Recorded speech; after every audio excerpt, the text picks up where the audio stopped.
Halo semuanya, kenalin nama aku Putri Aningsi dari Pendidikan Geografi Universitas Negeri Padang.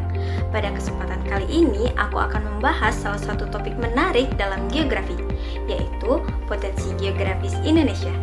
Sebagai negara kepulauan terbesar di dunia, Indonesia memiliki keanekaragaman alam dan sosial budaya yang luar biasa loh. Potensi ini menjadi modal besar bagi pembangunan dan kesejahteraan masyarakat. Melalui video ini, kita akan melihat bagaimana kondisi fisik dan sosial Indonesia yang menjadi kekuatan dan harus dijaga dan dimanfaatkan secara bijak. Sebelum kita masuk ke pembahasan utama, kita harus tahu dulu nih, sebenarnya apa sih yang dimaksud dengan potensi geografis Indonesia? Jadi, gini teman-teman, potensi geografis Indonesia adalah seluruh kemampuan dan sumber daya yang dimiliki wilayah Indonesia, baik dari alamnya, letaknya, sampai kondisi sosial budayanya yang bisa dimanfaatkan untuk kehidupan masyarakat dan pembangunan negara.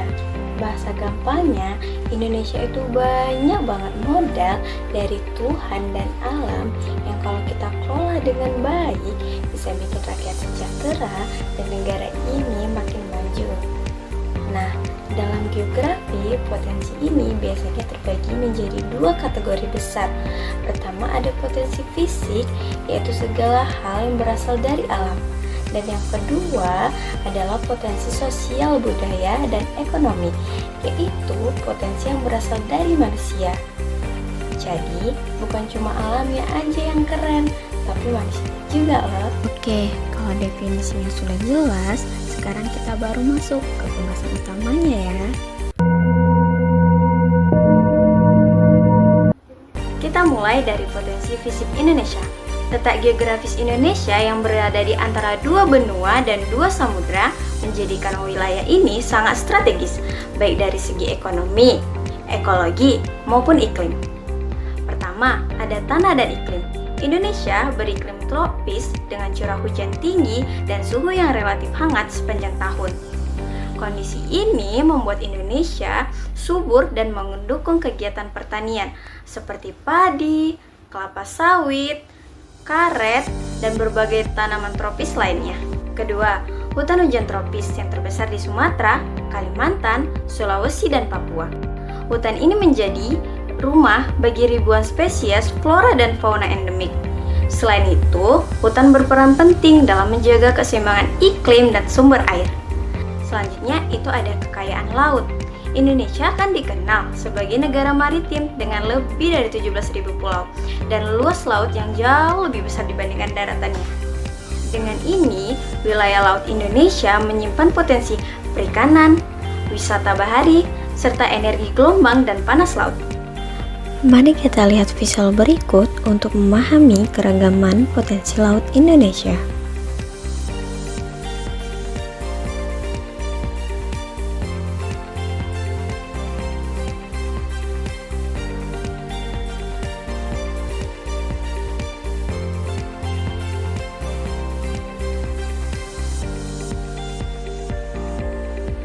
Yang keempat, sumber daya tambang dan energi. Mulai dari minyak bumi, gas alam, batu bara, hingga logam seperti nikel dan emas tersebar di berbagai wilayah. Berikut ini merupakan visual dari persebaran pertambangan di Indonesia. Kini, Indonesia juga mulai mengembangkan energi alternatif seperti panas bumi dan tenaga surya.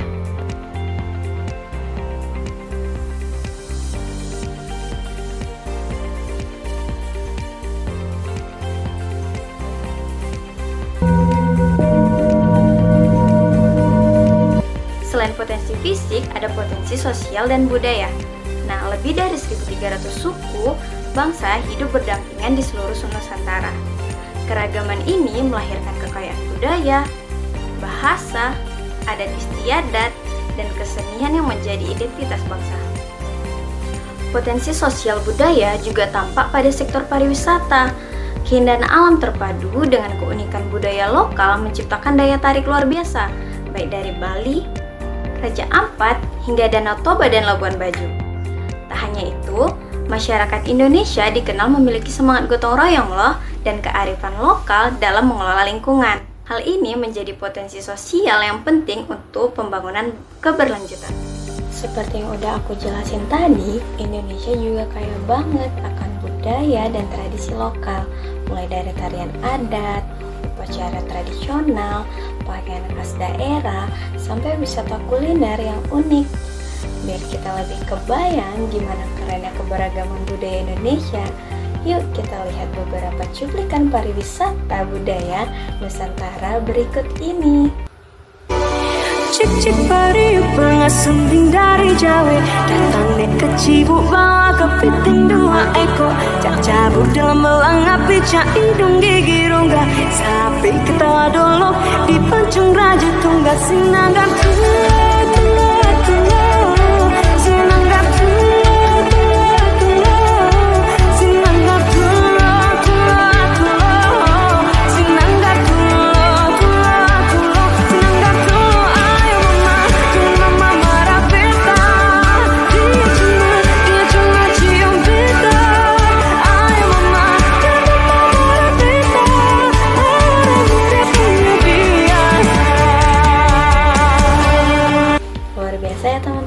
Itu baru sebagian kecil dari kekayaan budaya kita. Indonesia memang layak disebut sebagai negara dengan keragaman budaya terbesar di dunia. Kita lanjut ke pembahasan berikutnya. Dari berbagai potensi geografis Indonesia tadi, itu berperan besar dalam menggerakkan perekonomian nasional.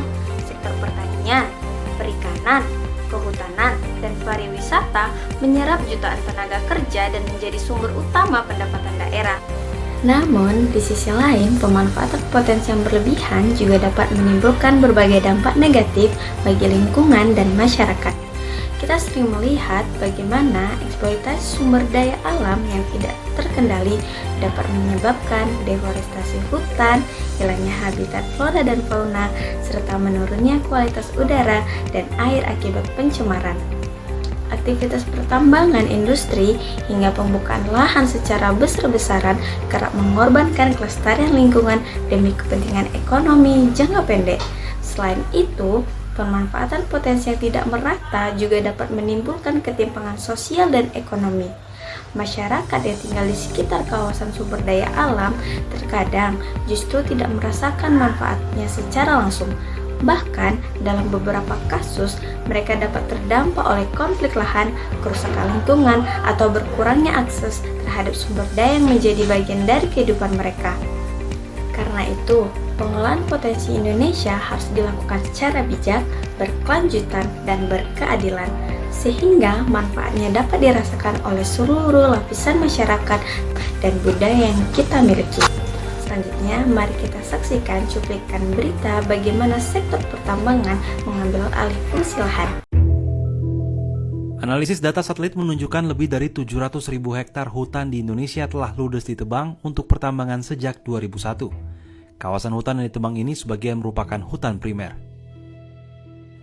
Analisis baru ini dikeluarkan Trimap, sebuah perusahaan rintisan di bidang konservasi menggunakan citra resolusi tinggi beberapa satelit dari Sentinel-2 dan Planet atau NICFI, serta data selama 2 dekade dari program Landsat. Analisis ini dilakukan untuk memetakan tambang dan infrastruktur terkait serta melacak deforestasi. Laporan yang diunggah di nusantaraatlas.org pada Rabu 3 Juli 2024 tersebut memperkirakan penambangan termasuk lubang tambang, fasilitas pemrosesan, area tailing, dan jalan raya telah mengakibatkan pembukaan hutan seluas 721.000 hektar atau 7.210 km persegi antara tahun 2001 dan 2023. Diperkirakan sebanyak 150.000 hektar kawasan yang dibuka untuk tambang itu merupakan hutan primer, yaitu kawasan dengan stok karbon tinggi dan pohon-pohon tinggi yang masih utuh. Pemetaan yang diberi nama Atlas Nusantara ini memberikan gambaran resolusi spasial 10 meter dari tapak lahan pertambangan di Indonesia per Desember 2023 yang menunjukkan lokasi tambang di seluruh Indonesia. Peta ini menunjukkan hilangnya tutupan hutan secara mencolok dalam rangkaian waktu seiring perkembangan tambang dan infrastruktur terkait. Laporan Trimap juga menyebutkan pembukaan hutan untuk pertambangan ini membawa konsekuensi bagi lingkungan. Deforestasi dan hilangnya habitat akibat tambang dan pembangunan terkait, berkontribusi terhadap emisi karbon, mengganggu ekosistem, dan ancaman kepunahan sejumlah spesies. Penambangan skala besar juga acap kali menggusur masyarakat lokal dan mengganggu cara hidup mereka.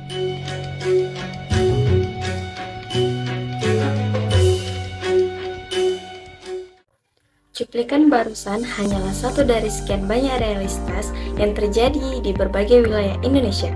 Ketika industri dan eksploitasi sumber daya terus berkembang, kita dihadapkan pada dilema besar antara kebutuhan ekonomi dan kelestarian lingkungan.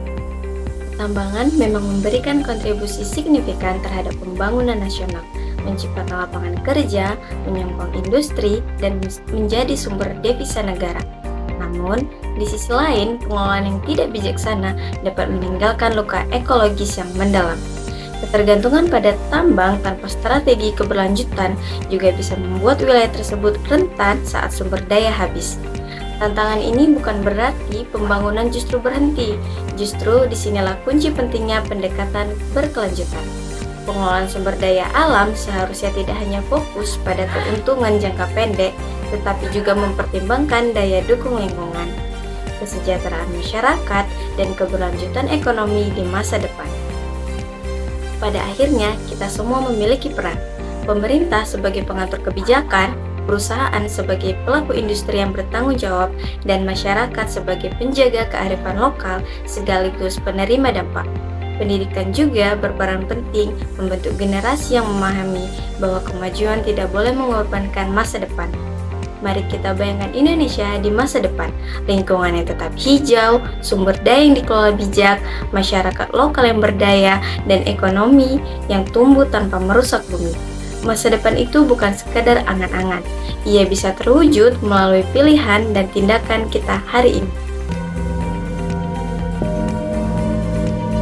Menjaga potensi geografis Indonesia berarti menjaga masa depan bangsa. Semua kekayaan yang kita miliki hari ini, mulai dari hutan tropis, kekayaan laut, energi alam, hingga budaya dan kearifan lokal, harus diolah dengan bijak agar manfaatnya tidak hanya dirasakan sekarang, tetapi juga oleh generasi mendatang. Berbagai upaya telah dan sedang dilakukan baik oleh pemerintah, masyarakat, maupun organisasi lingkungan. Misalnya, program rehabilitasi dan reboisasi hutan, perlindungan keanekaragaman hayati, pengembangan energi terbarukan seperti tenaga surya, angin, dan panas bumi, serta pengelolaan sumber daya air yang lebih berkelanjutan. Di sektor kelautan, ada upaya pelestarian terumbu karang, pengurangan penangkapan ikan secara berlebihan, serta pengembangan budidaya perikanan ramah lingkungan. Upaya ini penting untuk memastikan bahwa kekayaan laut Indonesia tetap terjaga, sekaligus meningkatkan kesejahteraan masyarakat pesisir. Masyarakat lokal juga memiliki peran penting dalam menjaga kelestarian alam, contohnya pengembangan wisata berbasis masyarakat. Banyak komunitas adat di Indonesia yang sudah menerapkan prinsip kelestarian alam jauh sebelum konsep ekologi. Para pelajar dan generasi muda juga punya peran besar, mulai dari hal sederhana seperti memilah sampah, mengurangi penggunaan plastik sekali pakai, hingga kampanye lingkungan dan inovasi teknologi ramah lingkungan. Pendidikan dan kesadaran lingkungan menjadi kunci penting untuk memastikan semua pihak dapat berkontribusi dalam menjaga keberlanjutan alam Indonesia. Melalui kerjasama antara pemerintah, masyarakat, dunia usaha, dan dunia pendidikan, potensi geografis Indonesia dapat terus dimanfaatkan tanpa merusak lingkungan. Inilah wujud pembangunan keberlanjutan. Pembangunan yang tidak hanya mengejar kemajuan ekonomi, tetapi juga menjaga kelestarian alam dan menjamin keadilan sosial bagi seluruh rakyat. Indonesia bukan hanya kaya secara alam dan fisik, tetapi juga kaya secara sosial, budaya, dan spiritual.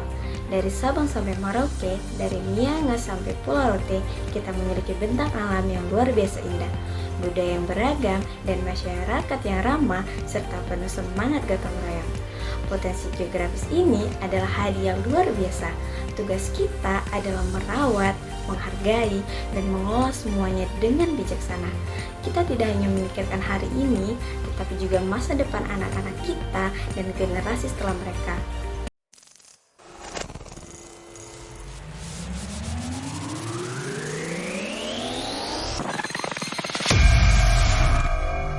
Seperti kata Bung Karno, negeri ini adalah zamrud khatulistiwa, permata yang harus kita rawat, bukan kita habiskan. Kutipan ini mengingatkan kita bahwa kekayaan Indonesia bukan hanya untuk dieksploitasi, tanpa batas, tetapi untuk dijaga, dirawat, dan dimanfaatkan secara berkelanjutan. Semoga melalui video ini kita semakin sadar dan bangga atas potensi yang dimiliki Indonesia dan terdorong untuk ikut menjaga bumi pertiwi. Karena mencintai Indonesia bukan hanya lewat kata, tetapi lewat tindakan nyata. Terima kasih sudah menonton. Jangan lupa untuk selalu dukung pelestarian lingkungan dan budaya kita.